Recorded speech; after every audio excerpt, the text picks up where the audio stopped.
Hello ninth class. Today we will learn chemistry chapter 6 lecture 28. The topic we have here solutions. बेटा topic का नाम भी ये solutions है और चैप्टर का नाम भी क्या है solutions है। चैप्टर 6 का ये लेक्चर जो है चैप्टर 6 का नाम वैसे क्या है solutions और टॉपिक भी आज हम solutions ही डिस्कस करेंगे। ठीक है, तो वैसे अगर solution का इंट्रोडक्शन देखा जाए, solutions are homogeneous mixtures of two or more components। ठीक है, सॉल्यूशन जो है वो होमोजेनियस मिक्सचर होता है। होमोजेनियस मिक्सचर, उसके कंपोनेंट्स कितने होते हैं? दो कंपोनेंट होते हैं, दो या ज़्यादा हो सकते हैं, जनरली 2 कंपोनेंट्स हैं। ठीक है, एक कौन सा होता है, इसको बोलते हैं हम, एक को बोलते हैं सॉल्वेंट और दूसरा होता है सॉल्यूट। ठीक है बेटा, एक सॉल्वेंट है, दूसरा क्या है सॉल्यूट है।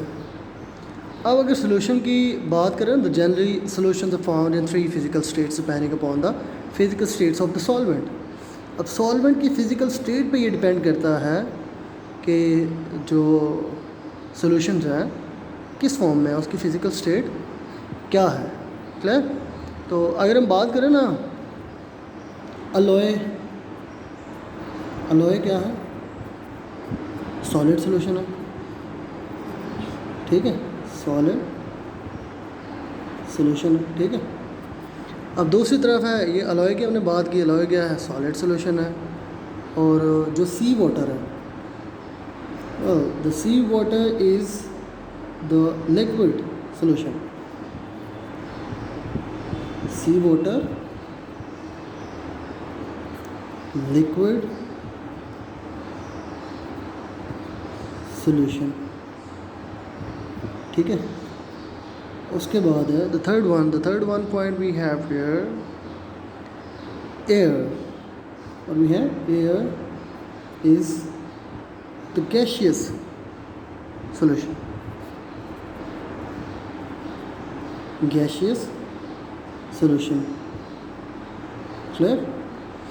तो ये था हमारे पास ये सॉल्यूशन की जो सॉल्यूशन की जो फिज़िकल स्टेट्स है। तो फिज़िकल स्टेट क्या है? Physical depending upon the physical states of the solvent.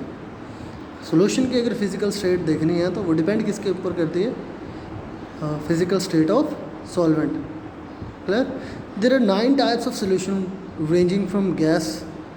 अब 9 किस्म के सॉल्यूशन हैं, गैस टू गैस। ठीक है, और कौन सा होता है? गैस गैस होता है, सॉलिड सॉलिड होता है।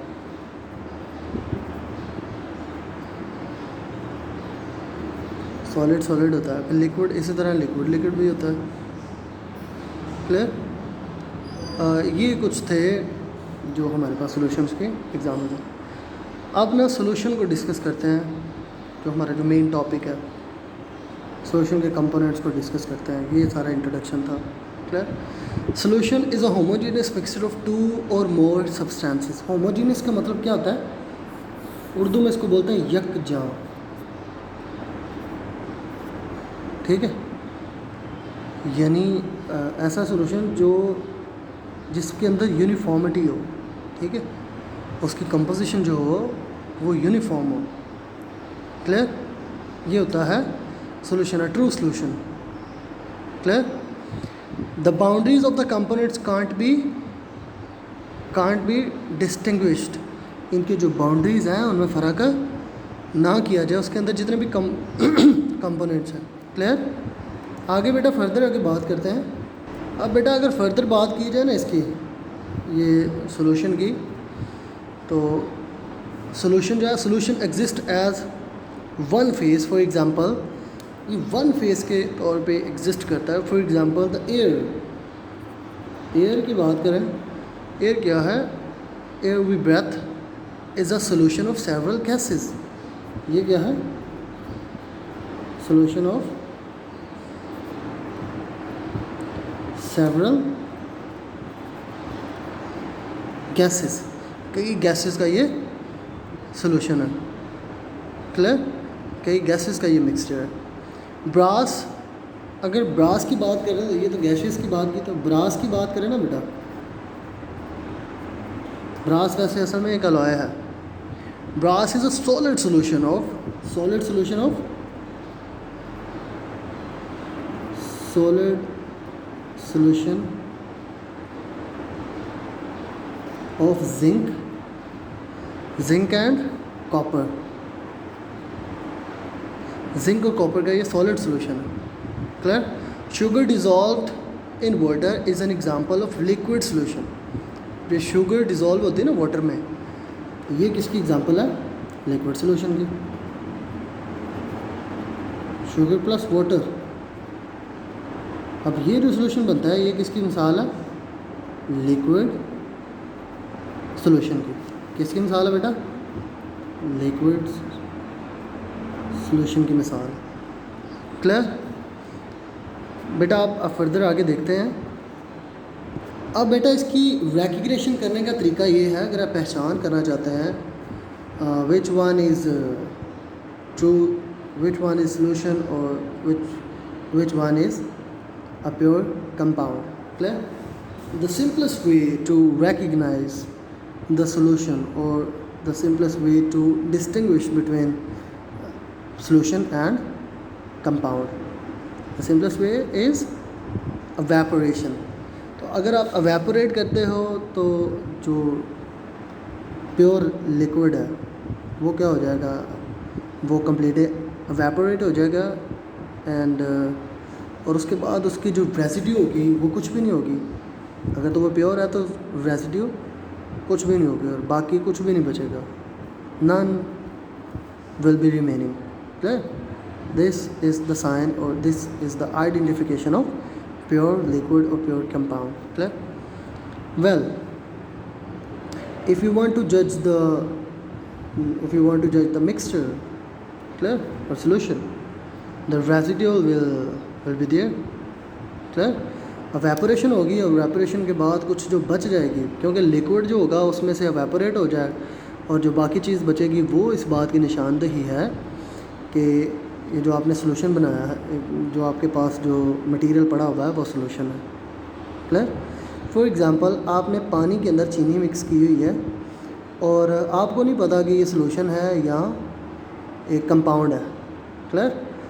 तो पानी में अगर नमक है तो फिर भी आप उसको गर्म करेंगे और जो लिक्विड होगा, जो पानी है, जो प्योर चीज़ होगी वो तो एवेपोरेट हो जाएगी और जो चीनी तो है वो तो एवेपोरेट नहीं होगी, वो बच जाएगी। ठीक है? वो जो रिमेनिंग जो बच जाएगी वो चीनी होगी, तो वो इससे आपको ज़ाहिर होगा कि इसके अंदर कुछ मिक्स किया हुआ था, यानी ये प्योर लिक्विड नहीं था, इसके अंदर चीनी मिक्स की हुई थी। ठीक है बेटा, ये प्रोसेस है। अब आगे बात करते हैं। अब बेटा मिक्सचर की भी आगे दो किस्में हैं, एक है होमोजीनियस है और दूसरा है हेट्रोजीनियस।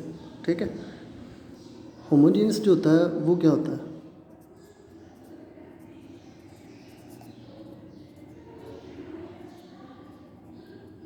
होमोजीनियस जो होता है इसकी जो कंपोजिशन होती है वो क्या होती है? यूनिफॉर्म होती है। Uniform composition. क्लियर? लेकिन जब हम बात करते हैं हेट्रोजीनियस की, इसकी जो कंपोजिशन होती है वो यूनिफॉर्म नहीं होती, नॉट यूनिफॉर्म। ठीक है? फिर बेटा ये थी। और होमोजीनियस वैसे कैरेक्टरिस्टिक्स भी दी हुई हैं कि जो वैसे अगर अब सोल्यूशन की बात करें तो सोल्यूशन क्या होता है? It shows the properties of its components.